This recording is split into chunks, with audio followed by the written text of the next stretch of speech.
Iniciamos la segunda parte de esta sesión matutina.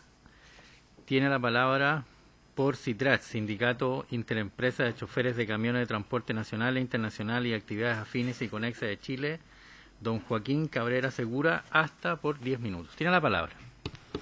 Muchas gracias, señor presidente. Esta parte viene en hacer presente un conjunto de reflexiones que como Sindicato Interempresa tenemos respecto de los requerimientos que se han presentado respecto del proyecto de ley que moderniza el sistema de relaciones laborales. Yo quisiera partir mi intervención, señoría, haciendo una cita del padre Hurtado, de un libro que él publicó el año 1950, que dice Sindicato, Historia, Teoría y Práctica. Y en una cita particular, si me permite, dice, es evidente que el asalariado necesita al sindicato. Si el trabajador quiere tener participación más justa en los bienes de la tierra, dados por el Creador, para todos los hombres, si quiere completar su libertad política con la libertad económica, si quiere asumir parte de su responsabilidad que le incumbe en la dirección del trabajo y en la reforma de la estructura económica de su país y del mundo, no tiene más que un camino: unirse a sus compañeros de trabajo. Esta cita, señoría, pretende enmarcar uno de los puntos que se ha tratado latamente durante estas alegaciones y que dice relación fundamentalmente con la titularidad sindical y particularmente, y es uno de los puntos a los que me quiero abocar en específico, en lo que tiene que ver con la titularidad respecto a los sindicatos de interempresa para representar a los trabajadores de las respectivas empresas. Dice el requerimiento que el proyecto sería inconstitucional porque extendería de forma obligatoria el ámbito de la negociación colectiva fuera de la empresa al tener que llevarse tratativas con sindicatos interempresa, que el proyecto sería inconstitucional porque la negociación obligaría a las empresas a llegar a pisos mínimos, a negociaciones ramales con estos sindicatos interempresa. Es decir, asocia el requerimiento la sola existencia de un sindicato interempresa a la negociación ramal, a la fijación de pisos mínimos. Y todo aquello, señoría, es falaz. Lo primero que hay que de lo que hay que dar cuenta es que la propia ley ha establecido como una mecánica de orgánica lícita el sindicato interempresa. El artículo 216 del Código del Trabajo señala que las organizaciones sindicales se constituirán y denominarán en consideración a los trabajadores que afilien y podrán, entre otras, constituirse las siguientes. Y en la letra B dice, sindicato interempresa. ¿Y qué es un sindicato interempresa? Es aquel que agrupa trabajadores de dos o más empleadores distintos. A continuación, el legislador, en el artículo 220, señala que las finalidades de las organizaciones sindicales son: la primera, señoría, es representar a los afiliados en las diversas instancias de la negociación colectiva, suscribir los instrumentos colectivos que correspondan, velar por su cumplimiento y hacer velar los derechos que de ellos nazcan. Estamos en presencia, señoría, de un sindicato validado por la ley, que tiene una finalidad específica. Y déjeme decirle, a título anecdótico, que la finalidad estaba en el número 2 hasta antes del año 2001 y pasó a ser la número 1. ¿Cómo es posible que nuestro actual sistema consagre todavía la exclusión de un sindicato de empresa que no pueda ejercer uno de los derechos más significativos de la libertad sindical, cuál es el de la negociación colectiva? El proyecto de ley no amplía el ámbito de la negociación colectiva, no hace aquello, lo que hace simplemente es entregarle al sindicato interempresa la titularidad para representar a sus socios, a los socios de aquella empresa en que está negociando respecto del proceso de negociación colectiva. No obliga a los empleadores a generar una estructura más amplia de negociación, sino que circunscribe la negociación de empresa, pero habilita como contraparte negociadora al sindicato interempresa. Es todo lo que dice. Pretender extender o interpretar que por el solo hecho de que exista un sindicato interempresa estamos en presencia de una negociación que trastoca el principio constitucional a nivel de la empresa es no haber entendido ni el sentido ni el texto del proyecto que está en discusión. De hecho, lo que señala el artículo 365 del texto dice, los trabajadores afiliados a un sindicato interempresa podrán negociar con su empleador conforme al procedimiento de la negociación colectiva regulada del título cuarto de este libro, con las modificaciones señaladas en este artículo. Con su empleador, es decir, aquí la negociación en un ámbito más allá de la empresa es una falacia, es una imagen que se pretende hacer a partir del requerimiento. En ese sentido, también es falso el supuesto de la negociación ramal. Es falso el supuesto de la negociación ramal, porque, ojo, la ley, y el requerimiento insiste en ello, dice que está prohibida por la legislación, proscrita por la Constitución. Eso tampoco es efectivo, señoría, porque la ley no es una norma prohibitiva, lo que hace es una norma imperativa. Lo que dice es que si se va a negociar con un sindicato interempresa, lo que tiene que haber previamente es un acuerdo con todos los empleadores que eventualmente quisieran someterse a una negociación que vaya más allá de este ámbito. Es decir, pasamos de una norma de carácter prohibitivo a una imperativa, que es la que hoy día efectivamente nos rige. Esta organización desafía a cualquiera que pueda decir que si esto impone pisos mínimos, que si esto obliga a consideraciones iguales de una empresa sin distinción ni de porte ni de tamaño, ¿qué ocurre, por ejemplo, con Transportes Breti, Transportes Pérez, Transportes Santa Marta? Negociaciones, todas ellas que son desarrolladas por un sindicato interempresa, pero que no necesariamente llegan a las mismas conclusiones. ¿Por qué? Porque la primera obligación del dirigente sindical es preservar los puestos de trabajo, y el preservar los puestos de trabajo supone ajustarse a la capacidad económica, al tamaño y al mercado. El requerimiento, en algunos aspectos, señoría, incluso transgrede y le falta el respeto al movimiento sindical cuando de alguna manera hace aparecer que el sindicato interempresa sería como un germen de colusión. Expresamente lo señala, dice, por cuanto el sindicato interempresa, en alianza con otros empleadores, utilizando la negociación colectiva obligatoria que establece el precepto impugnado, impondrán pisos mínimos a todas las empresas, tengan trabajadores afiliados a dicho sindicato, excluyendo de esa forma las empresas que no podrán soportar económicamente dichos acuerdos. Lo que está diciendo el requerimiento está presumiendo la mala fe del sindicato interempresa. Está hablando de una colusión espuria destinada a sacar competidores del mercado. Si hay un actor social que tiene que dar explicaciones por prácticas de colusión que han perjudicado a la ciudadanía, no son los sindicatos, y menos los sindicatos de interempresa, señoría.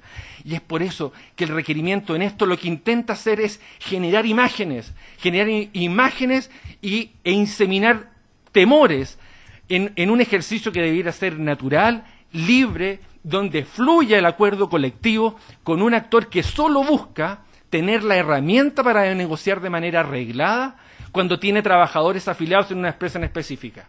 En la concurrencia está el presidente del sindicato Interempresas Trabajadores de Líder, que para los efectos de poder negociar con todos los formatos y con todos los trabajadores de todos los supermercados, tuvo que presentar previamente un juicio que declarara la unidad de empleador para los efectos de que pudiera tener una contraparte válida. Un sindicato interempresa se tuvo que travestir muchas veces por muchos años en un grupo negociador para ejercer la primera finalidad que la ley consagra, cuál es la de representar a sus afiliados en las instancias de la negociación colectiva.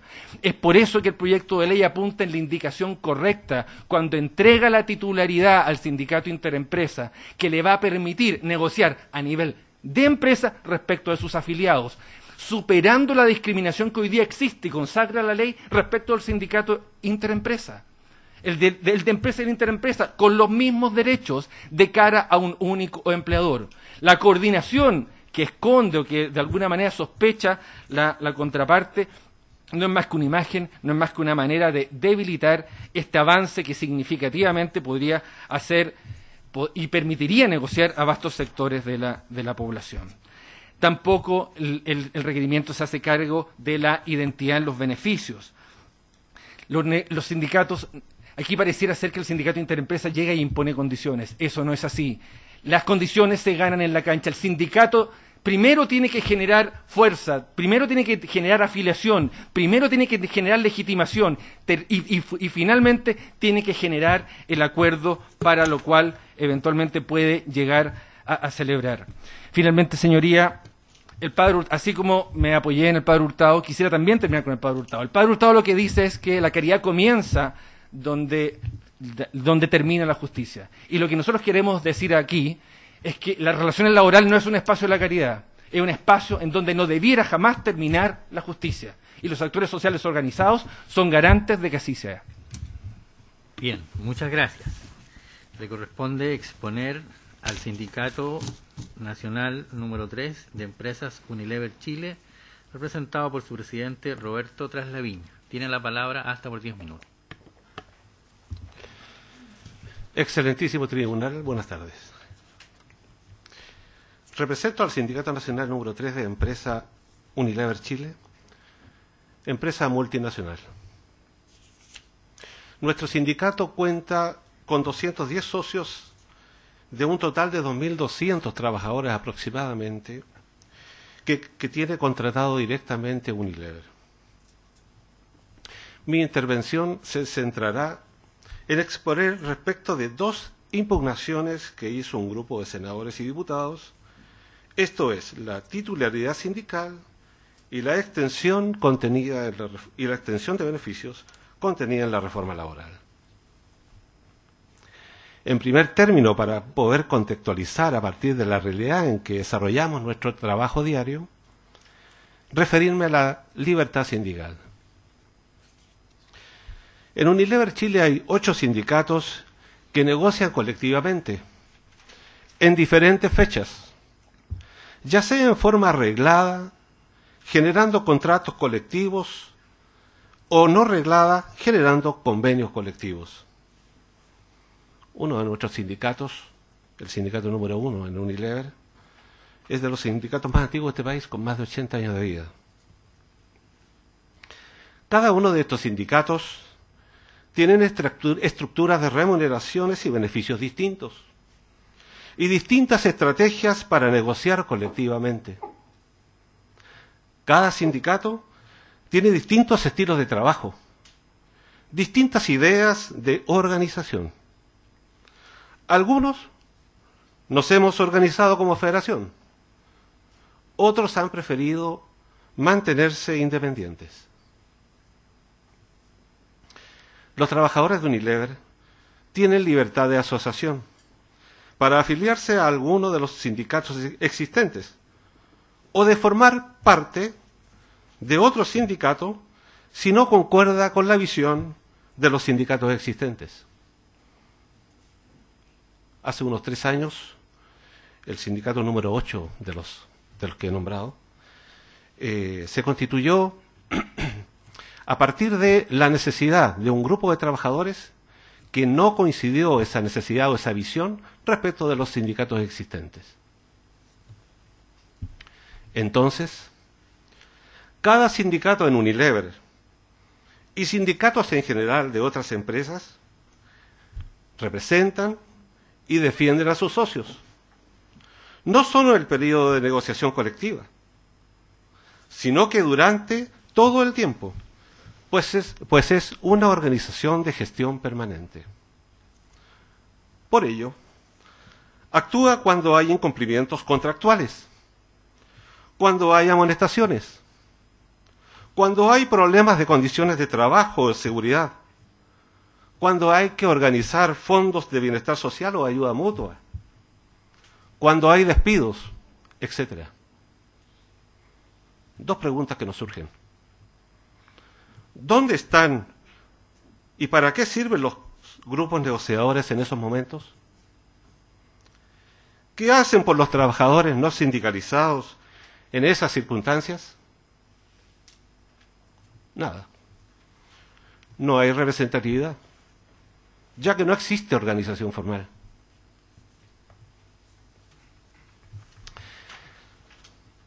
La impugnación a la titularidad sindical. El grupo de parlamentarios requirientes reclaman que reservar la negociación colectiva a los sindicatos en las empresas donde existen afectaría la libertad de negociación colectiva. Pero, ¿de qué libertad de negociación hablamos? ¿Acaso los grupos negociadores realizan una verdadera negociación colectiva? ¿Hay discusión con la empresa en esa negociación colectiva? ¿Pueden hacer efectiva la huelga, derecho inherente a la negociación colectiva? No, en ningún caso. Los grupos negociadores no pueden realizar huelga y quedan limitados tan solo a aprobar o rechazar la oferta del empleador. Por eso son utilizados en las empresas para debilitar a las organizaciones sindicales y a la negociación colectiva arreglada. Por ejemplo, puedo nombrar el caso de empresa Nestlé Chile, reconocida empresa multinacional, al igual que Unilever.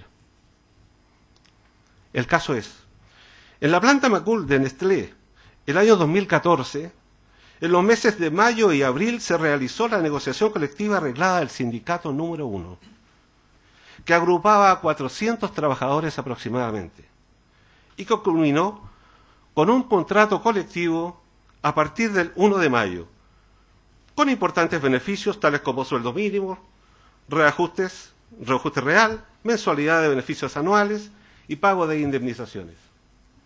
En los meses de mayo y junio de ese mismo año se realizó la negociación colectiva del sindicato número 4, que agrupa aproximadamente a 800 trabajadores, y que culminó previa votación de la huelga y buenos oficios.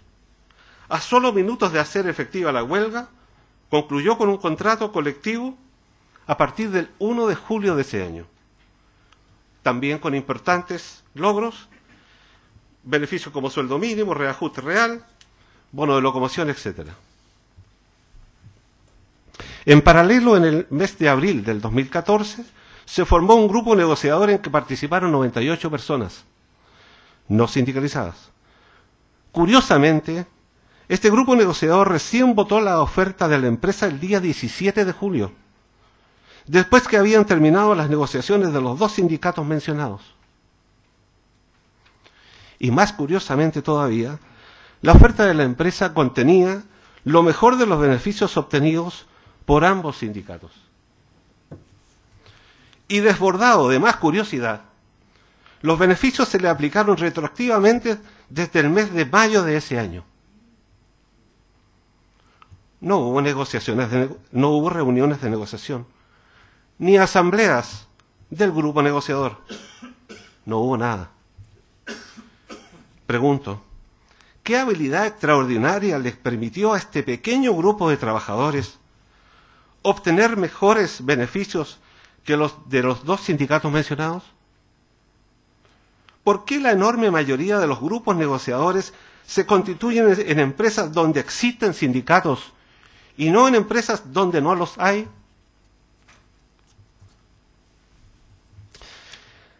La impugnación a la extensión de beneficios.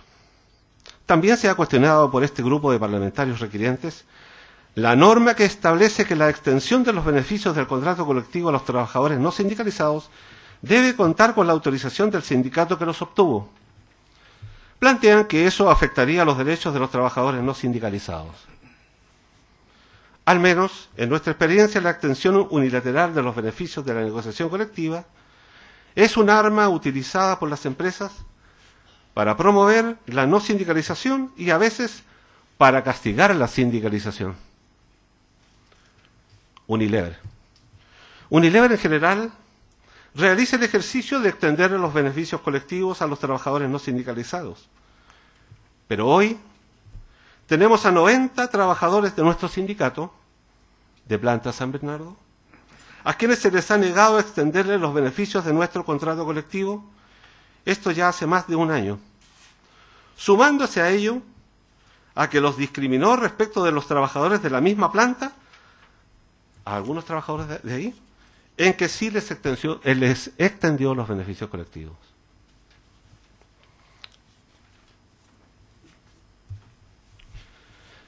Hoy, en el actual Código del Trabajo, la extensión unilateral de los beneficios de la negociación colectiva y la existencia de grupos negociadores son sólo una herramienta usada por las empresas para afectar a la libertad sindical, debilitar a los sindicatos y afectando en forma importante la negociación colectiva, proceso clave para mejorar las condiciones generales de trabajo de los trabajadores y trabajadoras.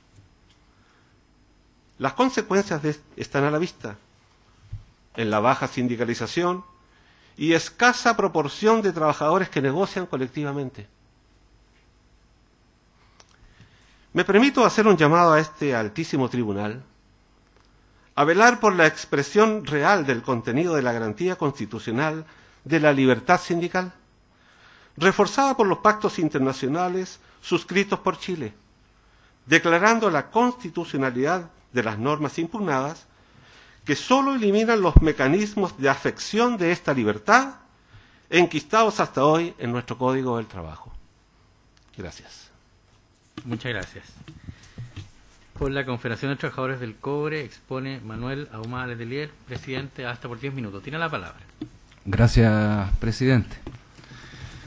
Seré bien breve, pero en primer lugar quisiera manifestar en este Tribunal Constitucional cómo los trabajadores no dejamos de sorprendernos al ver cómo los parlamentarios de derecha pueden pensar que la constitución política de nuestro país es más retrógrada y reaccionaria de lo que es, y tener que explicar que los 4 puntos del proyecto de ley de modernización de las relaciones laborales impugnados por estos parlamentarios se encuentran dentro del marco de la actual Constitución Política de Chile, deseando profundamente que en el actual proceso constituyente iniciado seamos capaces como pueblo y democráticamente construir una carta fundamental que permita verdaderamente ejercer los derechos fundamentales de nuestro pueblo.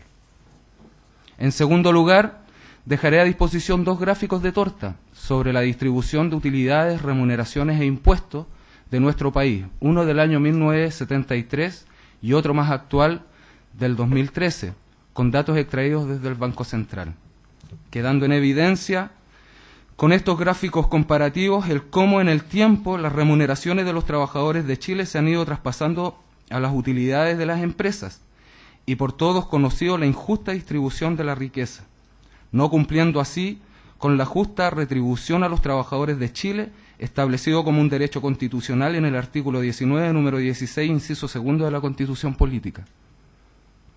Cuestión que se pretende revertir en algo con el proyecto de ley de modernización del sistema de relaciones laborales. Respecto de la titularidad sindical, esta se fundamenta en los derechos colectivos, el resguardo y cumplimiento de estos derechos adquiridos a través de la negociación colectiva en el tiempo establecido en esta, es con el sindicato, ya que a través de los grupos negociadores, luego de terminado el proceso de negociación, estos pasan a ser parte de los derechos del contrato individual de trabajo y el grupo negociador deja de existir, ya que es una organización circunstancial, por lo cual estos no podrían resguardar los derechos adquiridos de manera que fueron originados, o sea, colectivamente. O sea, la única organización legal y representativa de los intereses colectivos de los trabajadores en el tiempo es el sindicato. Respecto a la extensión de beneficios, tal como lo dice la Constitución, la negociación colectiva con la empresa en que laboren es un derecho de los trabajadores y los beneficios adquiridos tienen un origen colectivo y no individual, y como señalaba anteriormente, la persona jurídica de carácter colectivo y representativo que resguarda el cumplimiento en el tiempo del contrato colectivo es el sindicato. Por lo tanto, si un trabajador por voluntad quiere ser parte de un contrato colectivo, debe pertenecer al colectivo firmante del contrato. Respecto al derecho de información del sindicato, el derecho a información del sindicato es fundamental para que los trabajadores sepan si se está vulnerando o no el derecho fundamental a la justa retribución, establecido en la Constitución, y así subsanar con los otros 2 derechos fundamentales, el derecho a sindicarse y el derecho a la negociación colectiva. Respecto a la negociación con el sindicato interempresa, tal como lo señalé anteriormente, La empresa debe negociar colectivamente con la persona jurídica de carácter colectivo y representativo que resguarda el cumplimiento en el tiempo del contrato colectivo. Y este es el sindicato, ya sea sindicato de establecimiento, de empresa o interempresa, como le señala el código. Como podemos ver, todo está dentro del marco de la Constitución y dejo a disposición de este tribunal estos antecedentes. Muchas gracias. Por la Cámara Nacional de Comercio, Servicio y Turismo de Chile, expone el abogado Cristian Acuña Fernández hasta por 10 minutos. Tiene la palabra. Muchas gracias, señor presidente. Con la venia de este excelentísimo tribunal, comparece ante ustedes Cristian Acuña Fernández, abogado habilitado en representación, según contan autos, de la Cámara Nacional de Comercio, Servicios y Turismo de Chile. En los autos rol de ingreso 3016-16, requerimiento de inconstitucionalidad presentado por un grupo de senadores y diputados respecto de varias normas del proyecto de ley que moderniza las relaciones laborales, introduciendo modificaciones al Código del Trabajo, Boletín 9835-13, con el propósito de ser oído en estos autos conforme a la siguiente exposición. La Cámara Nacional de Comercio, Servicios y Turismo de Chile comparte los términos del requerimiento constitucional precedentemente singularizado, recordando que durante toda la tramitación del proyecto de ley, cuyas normas hoy se objetan, ha mantenido una posición crítica respecto de varios aspectos del mismo, como la titularidad sindical, la extensión de beneficios, la negociación interempresa y los pactos de adaptabilidad laboral, entre otros. La principal preocupación de los sectores que representamos dice relación con el distanciamiento que varias de las disposiciones del proyecto de ley indicado presentan con la realidad que dichos sectores viven día con día, y a consideración de aquello, la evidente infracción que algunas de las normas indicadas presentan con garantías constitucionalmente consagradas. En el anterior orden de ideas, uno de los aspectos que mayor preocupación ha generado es lo que se conoce comúnmente como la negociación interempresas, y que se encuentra expresamente consagrada en el nuevo artículo 365 del Código del Trabajo, conforme al proyecto de ley, por supuesto. Si bien el inciso primero de dicho artículo da pie para que algunos sostengan que lo ahí regulado es una negociación entre trabajadores de una empresa afiliados a un sindicato interempresa con la empresa en que laboran, el tenor del inciso sexto echa rápidamente por tierra este forzado trabajo de interpretación. En efecto, dicho inciso dispone que en la mediana y gran empresa, la negociación colectiva de los trabajadores afiliados a un sindicato interempresa se realiza a través del sindicato interempresa.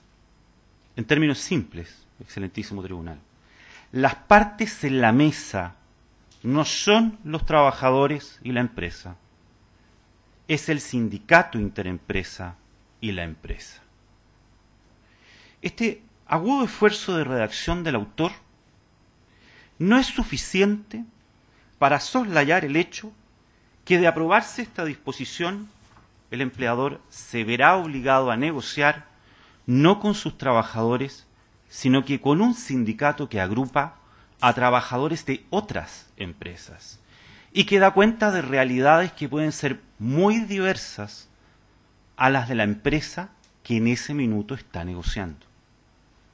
Excelentísimo tribunal, no es casual que el artículo 19, número 16 de la Constitución disponga que la negociación colectiva con la empresa en que laboren es un derecho de los trabajadores. Esta redacción no es más que una manifestación de una clara voluntad en orden a no extender los márgenes de la negociación colectiva más allá del mundo de la empresa. Obligar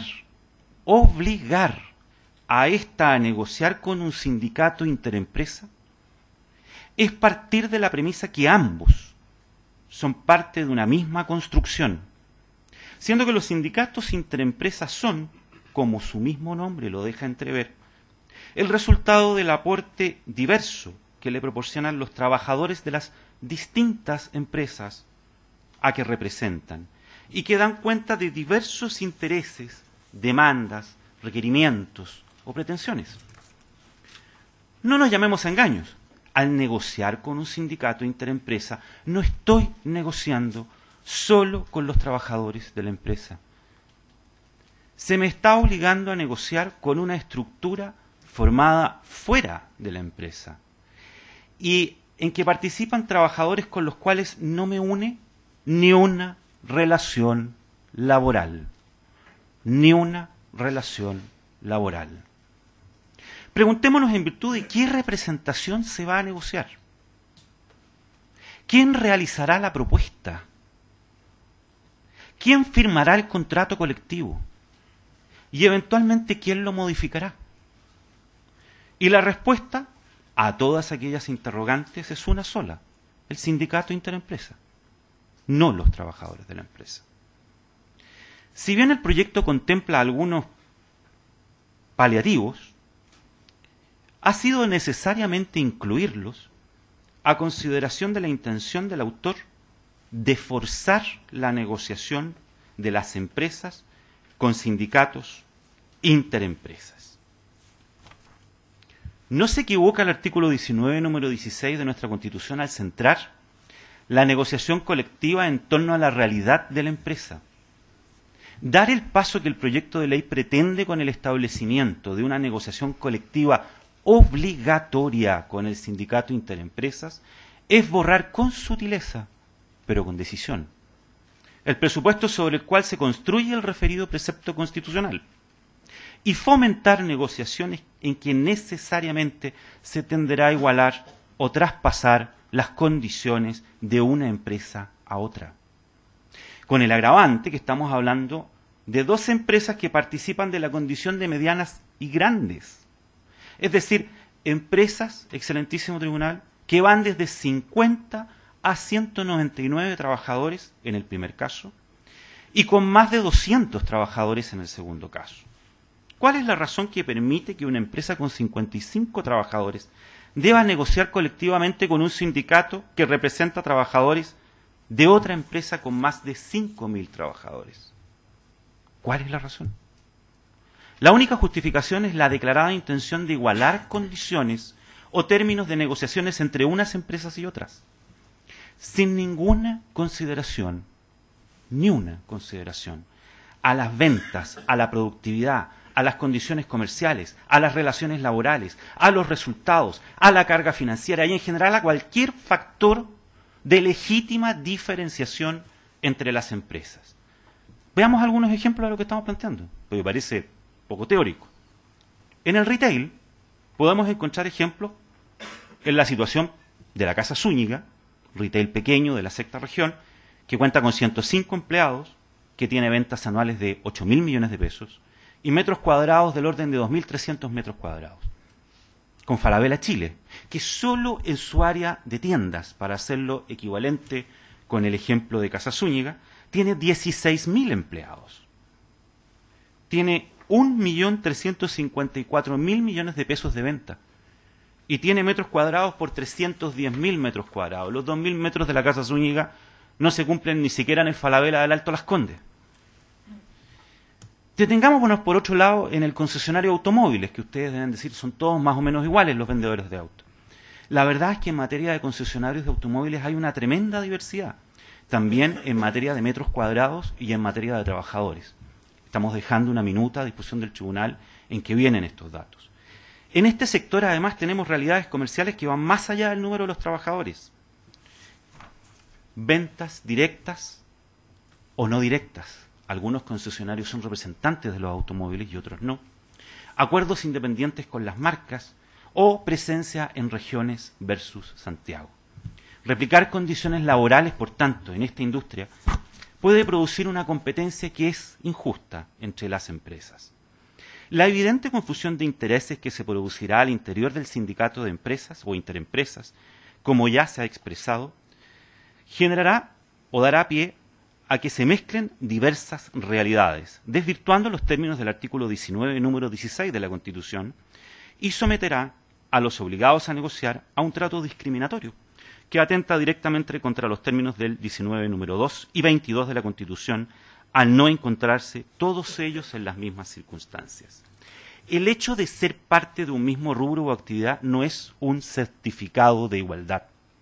Excelentísimo Tribunal, creemos que la consagración obligatoria de la negociación interempresa en los términos contenidos en el proyecto de ley representa una abierta infracción a las garantías constitucionales ya referidas, las cuales en el caso concreto encuentran sentido en el debido respeto a las evidentes diferencias en materia económica que presentan las empresas. En efecto, y por más que el proyecto de ley procure ajustar la redacción para hacer pensar que la negociación se practicará solo con los trabajadores de la empresa que están afiliados al sindicato interempresa, se omite el hecho básico que poco importará quién se siente a la mesa a negociar si la construcción de la propuesta y en general toda la documentación del proceso, las directrices a seguir, el alcance de los acuerdos y en general el establecimiento de las posiciones negociadores llegarán definidas desde dicha instancia y que en ella intervendrán trabajadores de otras empresas. La simpleza de los hechos sobrepasa los esfuerzos de interpretación que han construido sobre la misma norma en análisis, dado que resulta insoslayable que más allá de la persona que converse con la empresa, en representación de los trabajadores, el poder real de decisión estará en otra parte y recaerá en personas con quienes la empresa no debiera haber estado obligada a negociar en los términos planteados en el proyecto. Muchas gracias, presidente. Muy bien, muchas gracias. A continuación expone Juan Pablo Suet, Fernando Escudero, Cristóbal Osorio y Norberto Díaz. En ese mismo orden, tomen asiento, por favor.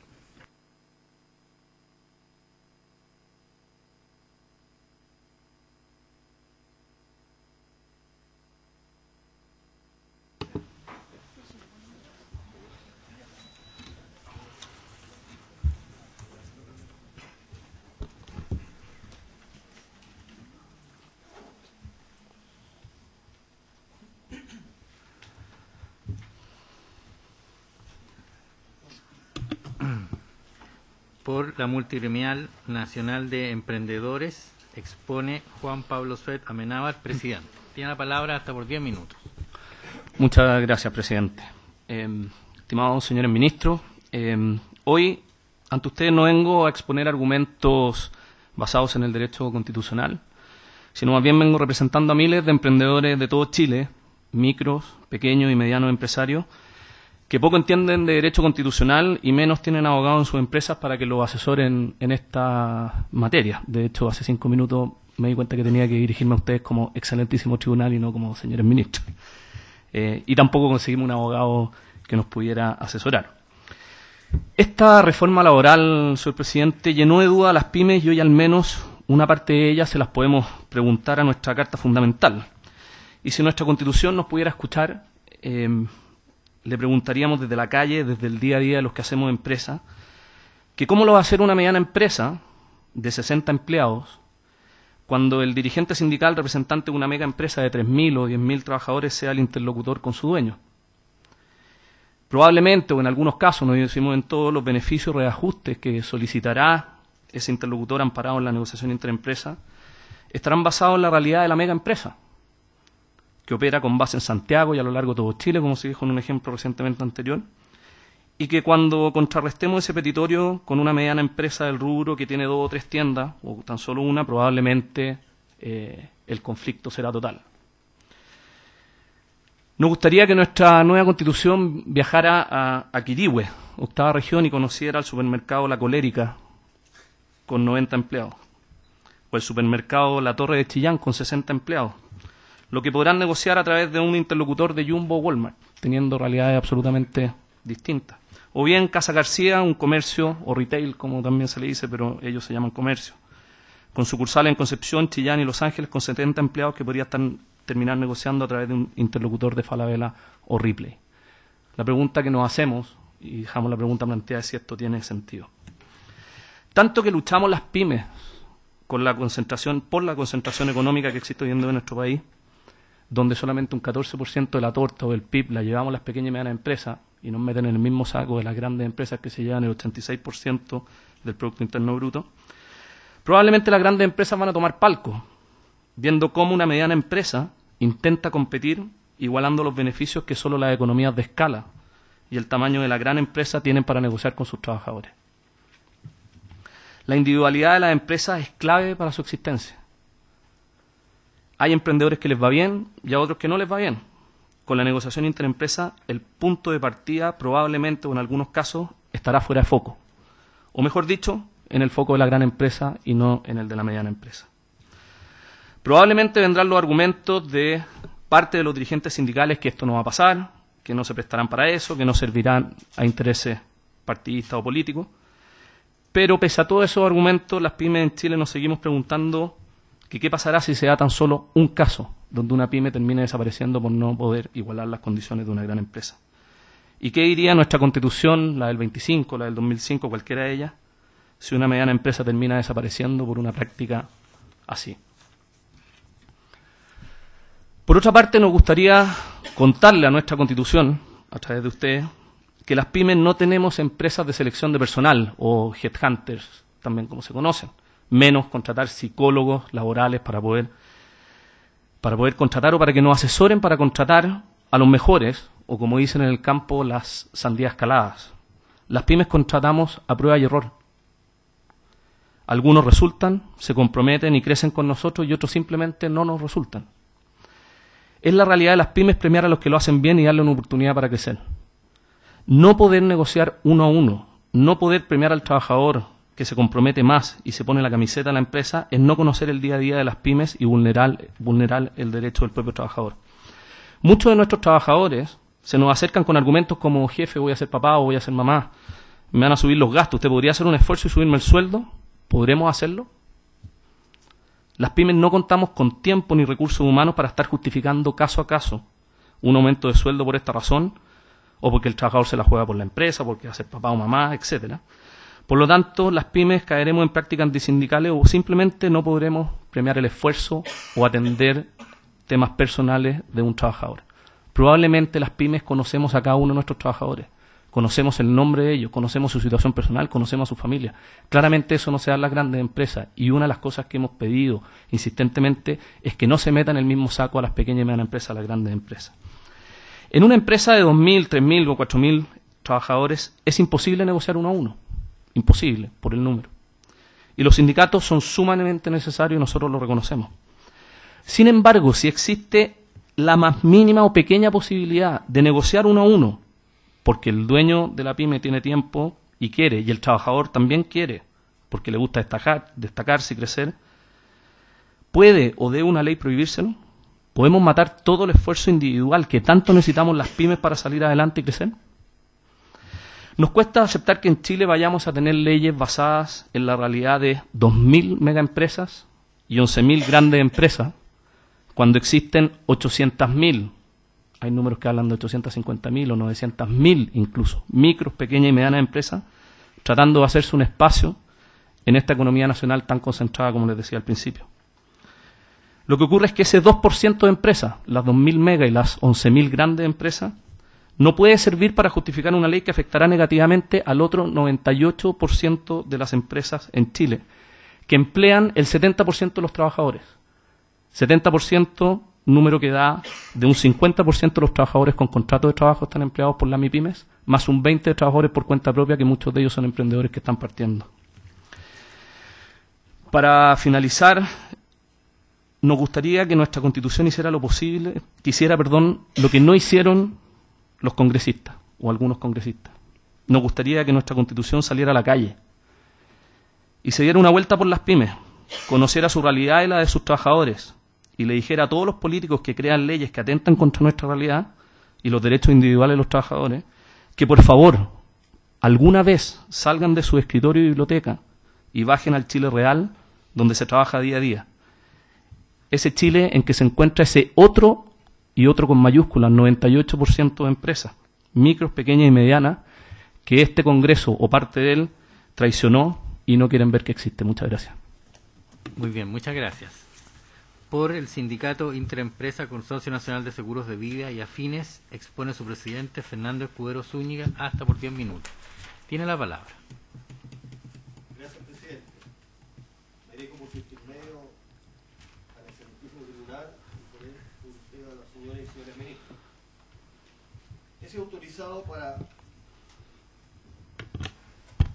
He sido autorizado para exponer el punto de vista que representa nuestro sindicato Interempresas en una industria de vendedores de intangibles, que fundamentalmente en nuestro caso son los seguros de vida con instrumentos de ahorro en pólizas como APB y similares. Sin embargo, la situación que nos convoca a nuestra industria tiene que ver también con otros vendedores de intangibles. Curiosamente, por lo que hemos escuchado y hemos visto en el proceso de la reforma laboral, debatida por mucho tiempo, hay muchos que se sentirán representados por estas palabras, dado que, curiosamente, la primacía de la realidad, como se ha indicado, es que, curiosamente, pese a existir hoy día los grupos negociadores, muchas personas en años no han tenido acceso a esos grupos negociadores, y en mi industria hay muchos ejecutivos que no tienen ni siquiera vale de almuerzo. No sé qué hicieron los grupos negociadores en esos años. En el contexto de mi presentación, quisiera enfocarla, porque soy un dirigente y no un abogado, desde un punto de vista que analiza el contexto. Quizás en 35 años, basándonos en el plan laboral, la Constitución del 81 y el Código del Trabajo que nos rige, que ha tenido algunos cambios importantes en democracia. Es en ese contexto, señor presidente, que muchas personas recuperaron en forma paulatina propiedades, viviendas, fábricas y sus empresas en general, incluso mejorando los ingresos, y hoy día la generación nuestra goza y gozamos con estos beneficios en el país. Se comenzó una transición, comenzó con un crecimiento económico que es importante, y los sindicatos venían atomizados en su mínima expresión, con la esperanza de muchos que con los gobiernos democráticos en el futuro asumieran el rol y modificaran lo pertinente en beneficio de los trabajadores y las inquietudes pendientes en materias laborales. Muchos años sin partidos políticos y sindicatos, pocas representaciones, faltaron incluso cultura para que los más jóvenes entendieran estas materias. También faltaron y faltan hoy líderes que representen sanamente estos valores.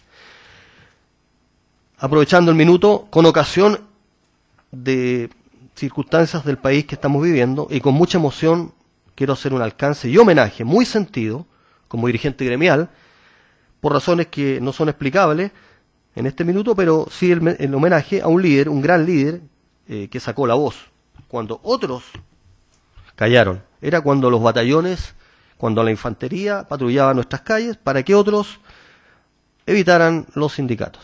Me refiero a don Tucapel Jiménez. Dio un ejemplo de entrega y valor por sus ideales, y pese a la adversidad, hasta el último minuto fue un trabajador que quiero rendir un homenaje. Hoy, muchos que recibieron un país ordenado y con sindicatos atomizados pretenden mantener a raya a los sindicatos, específicamente los interempresas, y evitar su principal objetivo, cambiando y quizás engañando los conceptos. ¿Por qué lo digo como principal objetivo?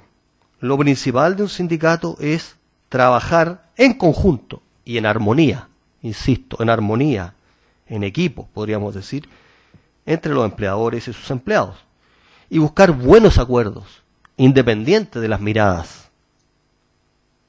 Y esto se logra en la llamada negociación colectiva. No hay otro instrumento. Única opción de redistribuir el ingreso. Horror, discúlpenme la palabra. Es aquí, en este concepto, en que empieza el drama. Todo se dramatiza. Tenemos que tener claro, como lo dije instantes atrás, que el plan laboral, ideado hace muchos años, en que es al revés, porque lo que busca, y se buscó en ese momento, y propuesto por el entonces señor ministro Piñera, es que fuera al revés. La negociación colectiva no debía tener esa finalidad. Insisto, no debía tener esa finalidad. Y ese fue el esquema, lo cual se puede verificar en acta. Por lo tanto, hoy, si miramos los ingresos en AFP, información pública, de los que trabajan e imponen, considerando las rentas más altas a las menores, y se promedia, vemos que el ingreso de los chilenos en sueldo es menor a los $1.000 por persona que trabaja. Dato duro y público. Sin embargo, tenemos cifras que el país tiene, estamos cerca de los 20.000 y fracción dólares per cápita. Entonces, algo extraño. O hay mucha gente arriba y muchos abajo, o hay un enredo. Pero eso es materia de otro análisis numérico. Es más, muchas personas, y aquí viene el grave problema que hablo yo del horror, piensan que el dinero y el poder son de los dueños de ese dinero. Insisto, ellos piensan que son los dueños del dinero y que les da el poder y más poder. La verdad que el dinero no es malo, sino que es el amor al dinero. Dicho eso, hoy podemos ver que se está haciendo justicia en otro sector de nuestra ciudad, que es más allá del humano, y coinciden muchas personas dando explicaciones y desfilan por los juzgados de garantía, siendo filmados y difundidos algunos a los medios de televisión y prensa. Algunos tienen vergüenza, otros quizás no tanto, y algunos nunca la tuvieron. Hoy sí, sin embargo, esas personas y otros son responsables que muchos chilenos vayan al trabajo cabizbajos y tristes, dadas las circunstancias de ciudades, que a veces la locomoción incluso es el primer obstáculo. Son los mismos señores que apoyan en su mayoría que no puedan negociar los sindicatos de interempresas, porque hay un artículo del Código del Trabajo que curiosamente contraviene a la misma Constitución en su artículo 19, dado que discrimina entre un tipo de sindicatos y otro. Incluso algunos tienen la opción de ser arreglada esa situación y otros no. Entonces, ¿de qué democracia estamos hablando cuando discriminamos a un grupo de personas que trabajan en las mismas empresas? ¿Cuál es el respeto al prójimo cuando uno se dirige a conversar con los que administran estas empresas? Cuando a uno le dicen que ni siquiera quieren conversar con uno, bueno, son los mismos que se la juegan por sus derechos, pero no por lo de los demás. Y en mi caso, puedo testimoniar que en las empresas de seguros, en varias de ellas, excelentísimo tribunal, no hay sindicatos todavía. Hoy, pese a todo lo que se conversa, no hay en muchas compañías de seguros. Y en otras empresas que también venden intangibles. Es decir, ni siquiera existe una opción de poder negociar. Entonces, ¿de qué buenas relaciones laborales quieren hablar? Por otro lado, se asustan con la amenaza de huelga. Bueno, la huelga, al igual que la guerra, es un hecho social que normalmente una persona no quisiera jamás. Pero es porque las partes no llegan a acuerdo. La mayoría de las personas en el mundo entero no quiere huelga, pero unos pocos que abusan de su poder nos llevan al conflicto. Por eso, los que recibieron un país ordenado y que hoy, al menos en mi industria, según la Asociación de Aseguradores de Chile, tiene una participación en el PIB al día del 2008, este gráfico que tengo, en un 3,3%. Eso significa en Chile que nosotros, en la industria de los seguros, aportamos aproximadamente 5.700 millones de dólares a nuestra patria, en la industria. Dado lo anterior, es muy interesante que empresas de otros países vengan a invertir en Chile. Les recuerdo que en muchas de nuestras empresas no hay sindicato. Curiosamente, todas las empresas que invierten en Chile, en esta industria, sí tienen sindicato en sus matrices. No las voy a nombrar para no causar daño de imagen. Y estos 5.000 millones, que son el 3,3% al 2008, dato duro de la Asociación de Aseguradores, se compara con el año 1980, prácticamente cuando comienza la Constitución a regir, y representaba solamente el 0,9%. Por lo tanto, la industria de los seguros en Chile ha crecido, da trabajo e ingresa millones de dólares al erario nacional. Dado lo anterior, quiero motivar a los que están escuchando todo esto que cada día los acuerdos serán más comunes, porque hoy día los dirigentes nos estamos preparando para ser buenos líderes. Eso no significa que también algunos estén con necesidad de capacitarse más, y otros quizás cambiar un poco la mirada algo violenta. En virtud del tiempo, como testimonio, quiero contar que en mi empresa, que es parte de un holding, y aquí hay que hacer mención que todavía, después de 22 años en mi empresa, solo sé 9 de los RUT que componen el holding. Solo 9 de los RUT. Hace 4 o 5 años queríamos negociar y los cajeros fueron derivados a otra empresa que no recuerdo bien el nombre, pero es parte de este holding. Y por supuesto no tenemos cajeros dentro de los sindicatos nuestros, porque son pocos. Dado lo anterior, escuché y primero me sorprendí, pero hoy día a la edad uno se da cuenta que esto es habitual en algunas personas. Me dijo el gerente de la matriz: cumplo con informarle que no existe intención o voluntad de nuestra parte para iniciar una negociación colectiva con el sindicato Interempresas que usted representa. Eso fue a fines de septiembre del 2014 y el día 15 de octubre presentamos una demanda. El RIT, no lo voy a latear aquí, dice que era por práctica antisindical y unidad económica. Qué curioso. A los pocos días empezamos a conversar un poco más en serio y en diciembre, después de la primera audiencia, llegamos a un buen acuerdo para todo el mundo y evitamos los pasos siguientes. Bueno, es curioso, digo el 23 de diciembre, poco antes de Año Nuevo y la Navidad, y curiosamente, humildemente, nuestro sindicato había recibido en septiembre que no querían conversar con nosotros y que no existía la intención. Curiosamente, en Estados Unidos, el presidente del directorio de mi empresa era, públicamente, lo puedo decir, era combinado a dar explicaciones en Estados Unidos por algo de $10 millones, por una situación que no es del caso detallar. No cumplió con las máximas autoridades y, bueno, por ahí dice una frase muy hermosa: al humilde se le ensalza y al soberbio se le humilla. Esta situación permitió, excelentísimo tribunal, mejorar una tabla de comisiones por venta y otra por mantención para más de 800 vendedores en la industria. Además, se logró distribuir ingresos y se selló un bono escalonado por término de conflicto, lo cual ha permitido excelentes beneficios para todos. Dado el tiempo, creo que con lo anterior he querido presentar un resumen más testimonial. Gracias por eso. Gracias a usted. Por la Federación Nacional de Sindicatos de Conductores de Buses, Camiones, Actividades Afines y Conexas de Chile y Sindicato Interempresas de las Empresas Supermercados Líder, expone el abogado Cristóbal Osorio Vargas. Tiene la palabra hasta por 10 minutos. Muchas gracias, señor presidente. En representación de la Federación Nacional de Sindicatos de Conductores de Buses, Camiones, Actividades Afines y Conexas, cuyos afiliados suman más de 4.860 trabajadores en Chile, y el Sindicato Interempresas de Empresas Supermercado Líder, que tiene aproximadamente 16.000 trabajadores en Chile, vengo a representarlos en esta causa y solicitar a este excelentísimo Tribunal Constitucional que rechace en todas y cada una de sus partes el requerimiento de inconstitucionalidad, pero solo lo referente al artículo 365 del proyecto de ley. No quiere decir que estamos a favor de lo otro, pero nos vamos a referir solo a esa materia, que es la negociación colectiva de sindicatos e interempresas. En este alegato, excelentísimo tribunal, acreditaremos a través de 7 razones la absoluta improcedencia del requerimiento de inconstitucionalidad. Primero, el requerimiento de inconstitucionalidad se funda en acusaciones temerarias.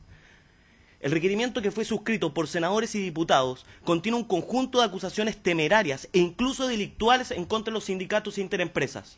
Por ejemplo, a Foja 78 se nos señala que los sindicatos e interempresas se coludirían con algunas empresas para llevar a la quiebra e insolvencia a otras. Asimismo, a Foja 65 se nos señala que los sindicatos e interempresas tomarán la información que se obtiene por el artículo 317 y 318 del proyecto de ley, que es la información necesaria para una negociación colectiva, para ser vendida a la competencia y al banco de datos o a empresas de tratamiento de datos. Este tipo de prácticas, excelentísimo tribunal, ustedes saben muy bien que no son prácticas sindicales, sino son prácticas empresariales que tienen por objeto romper la simetría de información y ejercer prácticas anticompetitivas y contrarias a la protección del consumidor. Por tanto, excelentísimo tribunal, nos encontramos en una situación de un viejo refrán español, que puede sonar un poco fuerte, pero es que el ladrón en busca del juez o el diablo vendiendo cruces. Así es, porque el sindicato interempresa, excelentísimo tribunal, no ejerce la colusión, no ejerce el lucro, no infringe normas de tratamiento de datos personales. No, se preocupa de proteger, custodiar y representar los derechos de todos los trabajadores y buscar una vida digna de cada uno de ellos. Es posible que los senadores y diputados que suscribieron este requerimiento tengan relación con algún tipo de personas jurídicas que ejercen este tipo de prácticas y no le lleven a comprender la gravedad de estas acusaciones temerarias, que en algunos casos constituyen delitos de la ley 19.223, que tipifica figuras relativas a delitos informáticos. Excelentísimo Tribunal Constitucional, no es posible estas descalificaciones en un requerimiento suscrito por senadores y diputados y que tengan un patrocinio y poder de abogados. Es necesario que al menos este excelentísimo tribunal, junto con rechazar el requerimiento por fundarse en estos supuestos hipotéticos y acusaciones temerarias, al menos llame a las partes a guardar respeto respecto a los sindicatos y los trabajadores de Chile. Segundo, el requerimiento de inconstitucionalidad tiene que ser rechazado porque confunde completamente el control abstracto del control concreto. ¿A qué me refiero con esto? Ustedes saben perfectamente, excelentísimo tribunal, que desde el año 2005 el Tribunal Constitucional tiene una competencia exclusiva y excluyente sobre el control abstracto y el control concreto de constitucionalidad a través de dos acciones, la acción de inaplicabilidad y la acción de inconstitucionalidad. El control abstracto de inconstitucionalidad es una norma abstracta analizada con la Constitución. En cambio, la inaplicabilidad es como una norma en un caso concreto en relación a los hechos que configuran el control constitucional puede ser contraria a la Constitución. Es citado en fallo 558 del 2006, está citado en un texto que es el cuaderno número 43 de este Tribunal Constitucional. ¿Por qué se da en este caso un control concreto y no abstracto?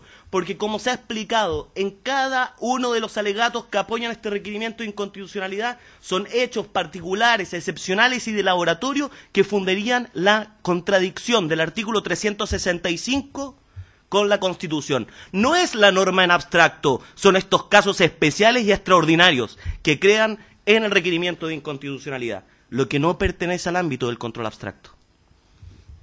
Tercero, el requerimiento de inconstitucionalidad tiene por objeto un conflicto de hermenéutica legal y no tiene por objeto un conflicto constitucional. En efecto, ustedes saben perfectamente, excelentísimo tribunal, que el control de constitucionalidad no tiene por objeto ser un tribunal supracasacional o de resolución de conflictos normativos. Tiene por objeto resolver controversias constitucionales. Y cuando uno lee el requerimiento, se da cuenta que respecto al artículo 365, en su primera parte, tiene por objeto establecer el sentido y alcance del inciso primero y el inciso sexto. Luego toma el artículo 365 y lo trata de interpretar con normas pretéritas del Código del Trabajo. Y luego toma nuevamente el artículo 365 y lo vincula a normas de libre competencia cuando se alusiona a la colusión o de estos delitos informáticos que mencionamos. Por tanto, para poder construir un recurso de inconstitucionalidad no basta suscribir un escrito que haga enunciados constitucionales, basta explicarlos pormenorizadamente y eso no ocurre en este requerimiento de autos. En cuarto lugar, el requerimiento de inconstitucionalidad tiene que ser declarado improcedente porque confunde el sentido y alcance del artículo 365. Es lamentable, pero esto acredita nuevamente las graves faltas de comprensión de lectura que existen en Chile, o cuando uno toma una norma y solamente analiza dos incisos y no su norma entera, íntegramente, lo lleva a la confusión. ¿Por qué? Porque el requerimiento señala de que el artículo 365 permitiría una negociación colectiva de sindicatos interempresas más allá de la empresa. Esa es la afirmación. Y eso es absolutamente falso. Si yo tomo claramente el inciso primero, tomo el inciso sexto y los leo aisladamente, puedo llegar a esa conclusión porque el artículo 332, que regula la comisión negociadora sindical, que es el órgano encargado de negociar, estaría formada solamente por el directorio sindical respectivo. Y por tanto, todas las alusiones que se han hecho de una posible negociación con personas externas a la empresa podría sustentarse. Pero si uno no solamente lee el inciso primero, no solamente lee el inciso sexto, y se detiene a leer el inciso séptimo del artículo 365, se dilucida todo este conflicto. No existe conflicto respecto al artículo 365, porque la comisión negociadora solamente puede estar integrada por los directores y delegados de la empresa en que se está negociando. Por tanto, no existe, excelentísimo tribunal, en ningún momento una negociación colectiva de sindicatos interempresas más allá de la empresa. Ocurre que cuando uno lee un artículo con dos incisos o lo lee de forma odiosa, llega este tipo de errores. Quinto, el requerimiento de inconstitucionalidad omite que no existe una prohibición constitucional respecto a la negociación colectiva de sindicatos interempresas.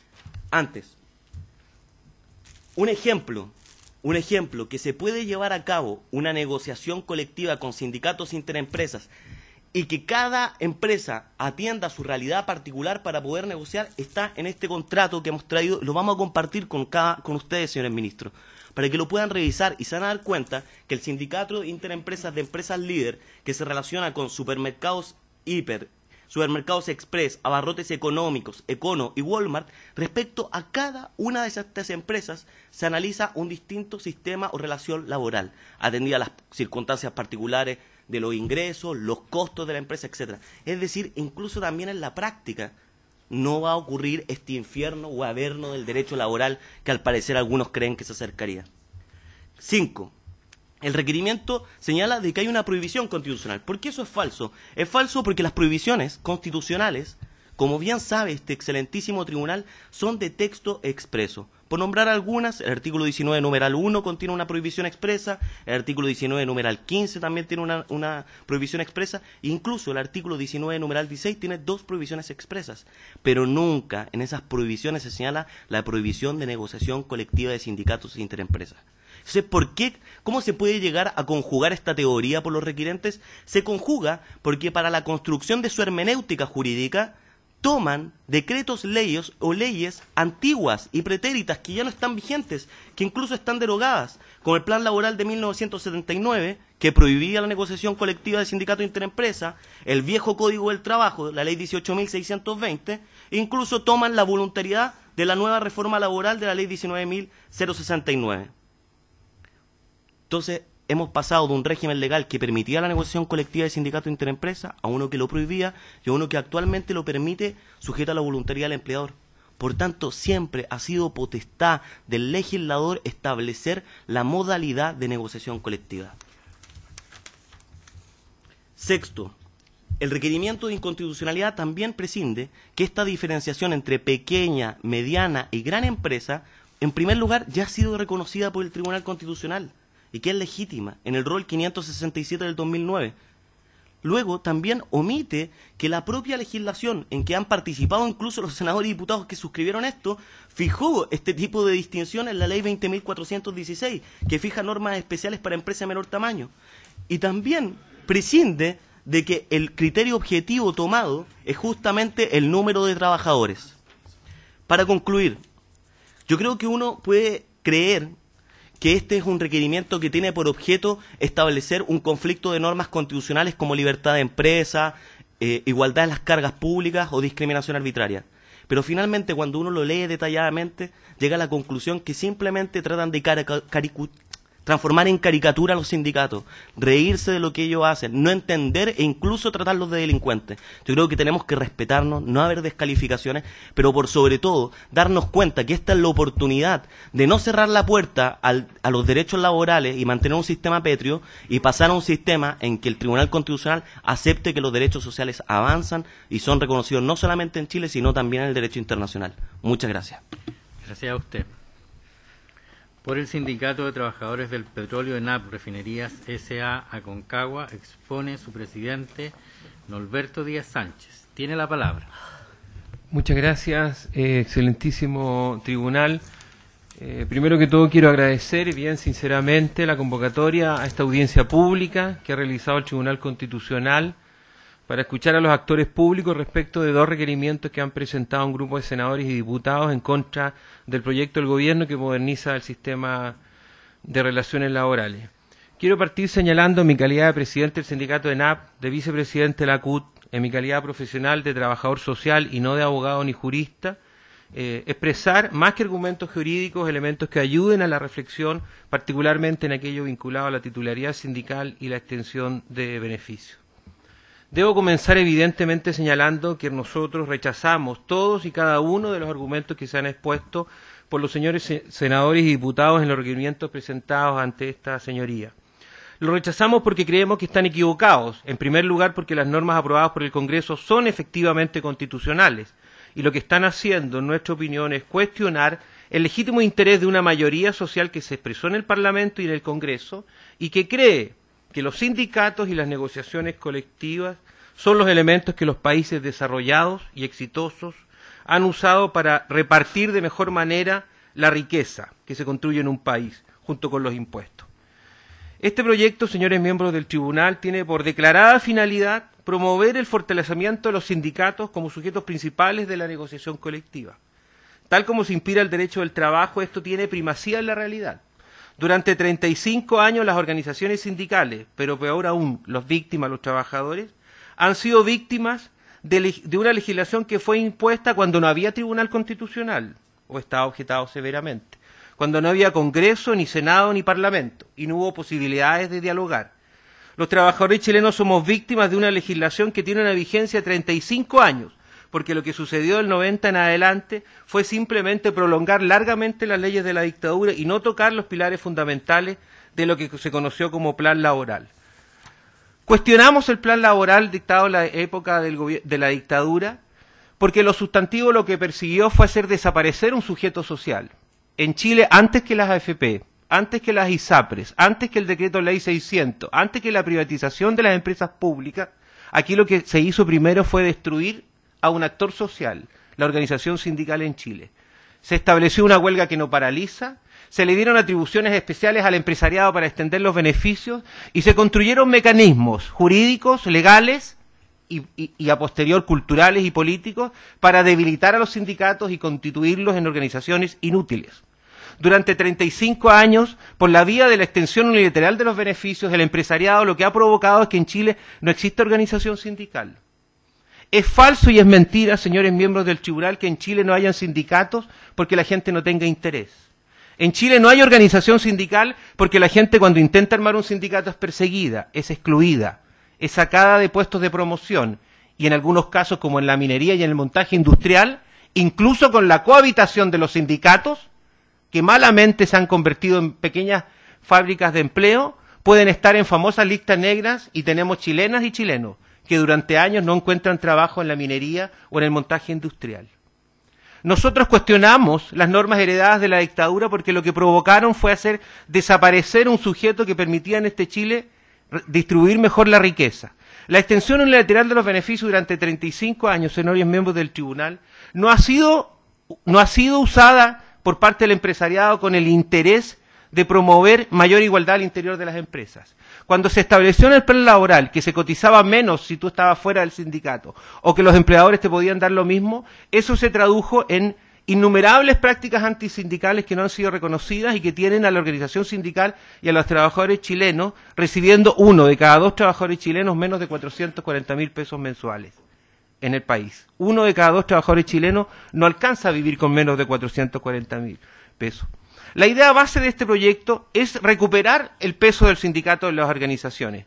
Dicen los inmigrantes o los hijos de ellos que puede que a Chile le falten 2 guerras mundiales para entender que es por la vía de los derechos colectivos y no por la vía de los derechos individuales que las sociedades son capaces de entenderse. Tal vez por eso se entiende no las altas tasas de sindicalización de Alemania, de Portugal, de España, de Francia o de Italia, sino particularmente las altas tasas de cobertura sindical que en esos países se entrega. Esto no ha sido acompañado de un debate legítimo. En muchos casos, la discusión nuestra al interior del Parlamento y al interior de las organizaciones sindicales con el empresariado hoy día está todavía circunscrita a caricaturas de los reemplazos mínimos o de la extensión. Nosotros no nos negamos a que los beneficios sean para todos los trabajadores de una planta o de una industria. Nosotros lo que hemos cuestionado es que durante 35 años esta ha sido el principal mecanismo que ha tenido el empresariado para torpedear la creación de sindicatos y la fortaleza de ellos. Los sindicatos se convirtieron en útiles. Los empresarios extendían los beneficios tal cual como lo querían o incluso en algunos casos mucho más. Si no estás en el sindicato, te doy lo mismo o más de lo que tienen los sindicatos. Y las ofertas para retirarse de los sindicatos han sido innumerables. La creación de grupos negociadores en grandes empresas como AgroSuper u otras llevó a la constitución al interior de una propia empresa de más de 100 contratos colectivos. ¿Cómo es posible que al interior de grandes empresas haya más de 100 convenios colectivos o contratos colectivos distintos? Todo esto se hizo para debilitar el poder de las organizaciones sindicales. Se ha dicho que esto es inconstitucional. Sin embargo, la legislación chilena permite que en el caso de asociaciones colectivas que persiguen bienes lícitos, se puedan reconocer derechos especiales. Así se hace cuando un comité de vecinos arma un comité de allegados. El Estado le reconoce derechos económicos especiales. Así se hace cuando se hace un comité de vivienda participativo. La gente se agrupa, se organiza y a cambio de eso recibe beneficios especiales del Estado.